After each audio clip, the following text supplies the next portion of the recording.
maka selalulah jadi mata lebah, jangan menjadi mata lalat gitu. Jadi ya boleh tadi ada yang cuma sebagian ini sebagai cuma jadi follow, kadang jadi follower itu juga ada banyak manfaatnya kalau dia benar-benar belajar, kalau dia memang mengikuti orang yang diikuti itu benar kayak gitu.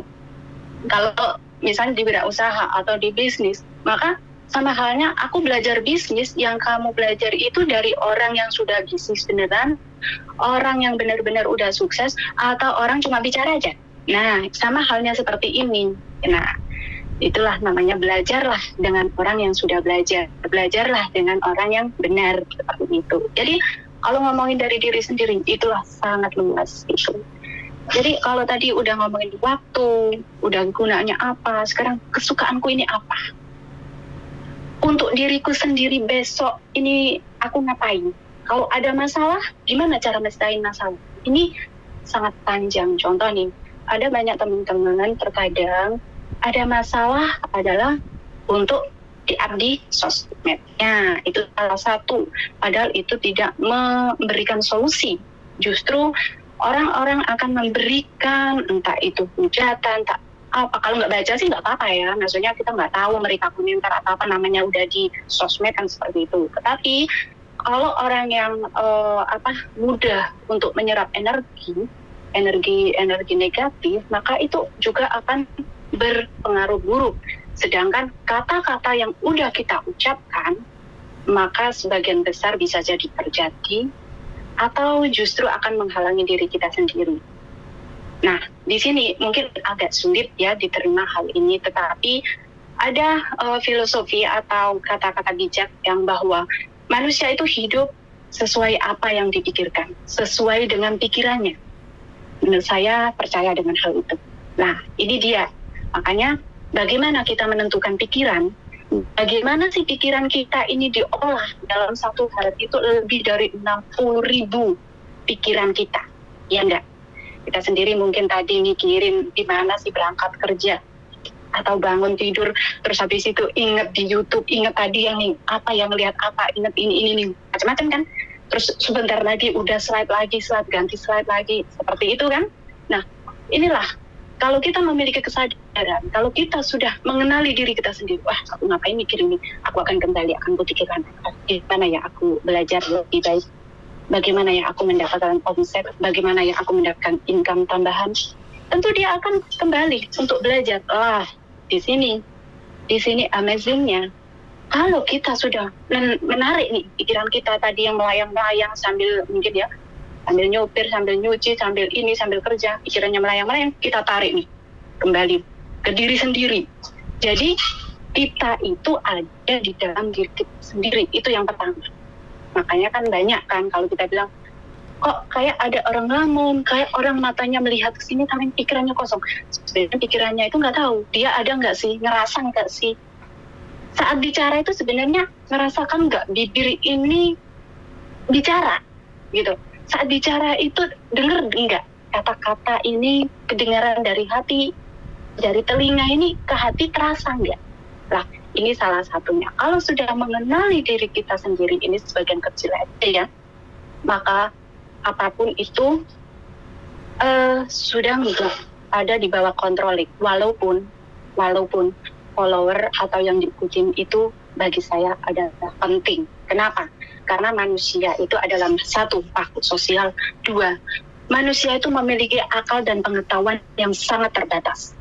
Gitu. Tetapi manusia itu sudah didesain sebagai makhluk sosial, yang mana satu sama yang lain itu memang gunanya untuk belajar, saling belajar. Nggak ada manusia yang sempurna dan nggak ada manusia yang bodoh. Nah, dan setiap manusia memiliki potensi diri masing-masing. Lah dari potensi itu bagaimana kita tahu ya? Dengan belajar. Dengan belajar, nggak ada namanya aku nggak bakat ini, aku nggak bakat itu, nggak ada. Yang ada kamu mau belajar. Itu aja sih sebenarnya gitu. Jadi kalau ngomongin tentang menyelesaikan diri sendiri itu sangat luas ya Pak Sandro. Jadi mungkin bisa dilanjut untuk di sesi-sesi berikutnya. Saya akan ngobrol dan saya senang banget. Tapi dengan keadaan waktu yang sudah terbatas, setidaknya obrolan ini saya rasa penting untuk diri saya sendiri ataupun untuk teman-teman. Karena apa? Dengan mengetahui diri kita sendiri, kita bisa menyelesaikan masalah-masalah yang ada di diri kita. Ini contoh ya. Contoh adalah sebagian besar teman-teman yang dialami. Contoh, misal di keluarganya itu membutuhkan uang atau dana. Dan sedangkan teman-teman memiliki gaji di Hong Kong atau di manapun, itu dikasihkan keseluruhannya, bisa lagi diturutin, atau mungkin anaknya saudara, nggak apa-apa lah, yang penting anakku happy, nggak apa-apa, inilah, itulah, sehingga mengorbankan dirinya. Sedangkan uang itu tidak bisa menyelesaikan dengan cara,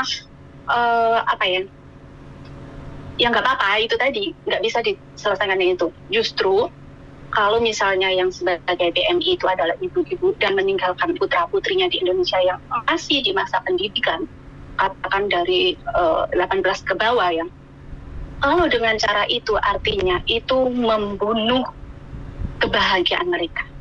Justru itu membunuh kekuatan mereka. Justru membunuh mental mereka. Kenapa? Karena dengan cara-cara yang itu, bisa jadi gini, sebagai orang tua akhirnya bisa mengajari bagaimana memanage keuangan, itu satu. Jadi nggak ngelosin. Nah, ini satu. Kalau diri selesai, ada juga yang gini, nggak apa-apa lah, memang aku kerja tujuannya untuk anak. Nggak, uangnya habis, iya kan? Karena nggak tegaan. Lah, di sini ya tadi, kalau sudah selesai dengan dirinya sendiri, ada kata positif dan negatif. Terkadang kita nggak harus berkata positif dengan hal-hal yang negatif. Hal-hal negatif itu adalah satu, bisa menghancurkan diri kita sendiri. Contoh nih, nggak apa-apa, mumpung aku masih kerja, nggak apa-apa, nanti kan saudaraku kalau sakit gimana kalau kita bandingin gini. Aku akan mengumpulkan uangku dan aku akan belajar untuk investasi diriku sendiri. Investasi belajar artinya menanam ke ilmu pengetahuan. Lah, kemudian nanti kalau sudah tahu, bagaimana kalau misal nih yang paling dasar aja, menjadi bos tanah misalnya, menjadi tuan tanah. Gimana kalau misalnya bermanfaat untuk keluarganya yang tadi biasanya minta-minta, akhirnya nggak perlu minta-minta. Gimana kalau kita tanami, kita bagi untung? Gimana kamu yang kelola, kita bagi untung? Kayaknya lebih enak ini kan ya, bisa jangka panjang, bisa untuk memberikan pendapatan pasti. Kenapa? Jadi nggak ngajarin mental miskin, nggak ngajarin mental ngemis seperti itu. Inilah gunanya diri sendiri. Cabangnya sangat banyak Pak Sandro pokoknya gitu. Jadi seperti pohon beringin banget gitu ya. Jadi untuk mengatakan diri sendiri ini banyak sekali. Kalau kita udah tahu dengan diri sendiri, sangat berarti nggak ada namanya orang itu kena tipu. Pasti ada, itu karena ketelitisan. Tapi tidaknya jangan yang krusial.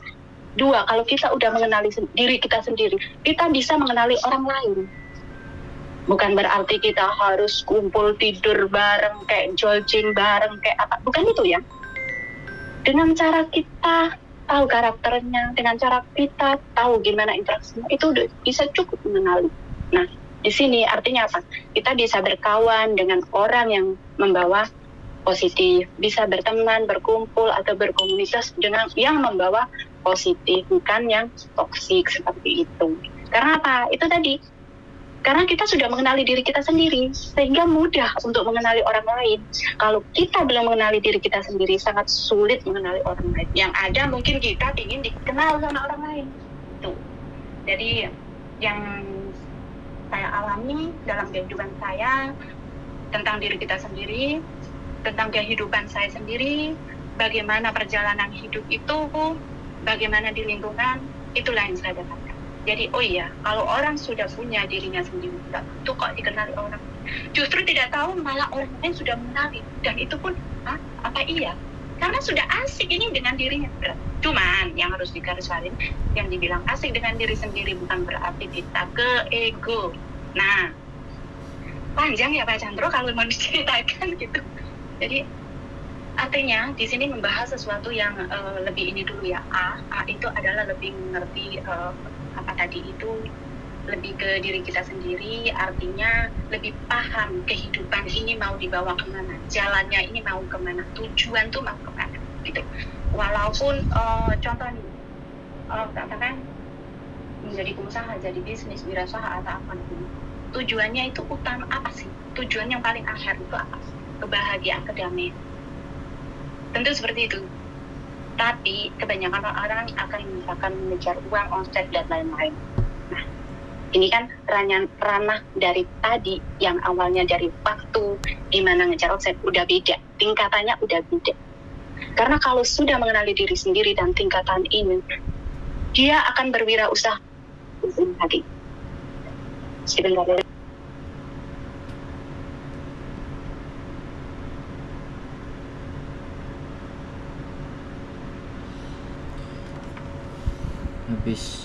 habis diceramain tiba-tiba hilang.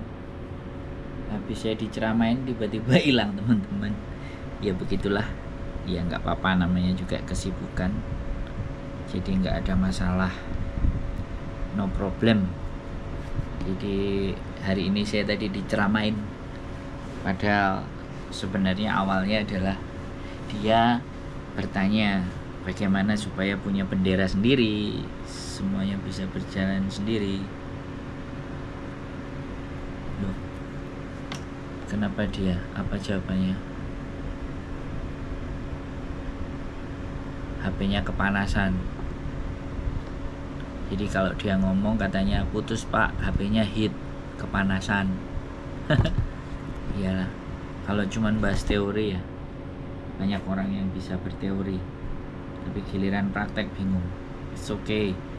Dia tanyanya kemana tadi? Tanyanya supaya pingin punya bendera sendiri, malah bahas tentang mengenal diri sendiri kepada saya. Mau saya tanyakan tadi, terus mana Anda mau pingin mendirikan bendera apa, mau mendirikan organisasi apa, mau mendirikan sebuah apa gitu, itu masih belum terjawab.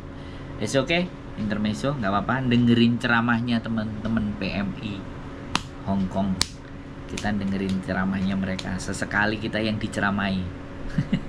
Nggak apa-apa, namanya juga belajar. Saya jadi pendengar setia.